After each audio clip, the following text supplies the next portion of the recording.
माणगाव शहरात अनंत बिल्डिंगच्या टेरेसवर असणाऱ्या आयडिया कंपनीच्या रेंज टॉवरला सकाळी 11 ते 11:30च्या दरम्यान अचानक आग लागल्यानं माणगाव बाजारपेठेत एकच खळबळ माजली। यावेळी माणगावचे दक्ष पोलीस निरीक्षक राजेंद्र पाटील यांच्या मार्गदर्शनाखाली माणगाव पोलीस टीम तात्काळ घटनास्थळी दाखल झाली आणि आग विझवण्यासाठी शर्थीचे प्रयत्न सुरू झाले। त्यानंतर माणगावचे नगराध्यक्ष ज्ञानदेव पवार, उपनगराध्यक्ष राजेश मेहता आणि बहुउद्देशीय आपत्कालीन वाहन व त्यांची टीम दाखल झाली आणि 12:30 वाजेपर्यंत पोलीस प्रशासन यांच्या मदतीने ही आग पूर्णपणे विझवण्यात आली।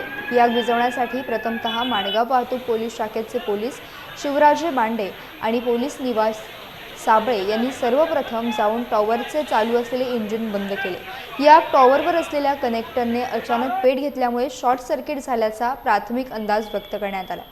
या बिल्डिंगमधील आग जर आटोक्यात आली नसती तर त्याच बिल्डिंगमध्ये असणारे महावितरण कंपनीचे कार्यालय आणि त्याखाली असलेली माणगाव बँक ऑफ इंडिया शाखा यांचे कार्यालय आणि व्यावसायिक यांचे मोठे नुकसान झाले असते।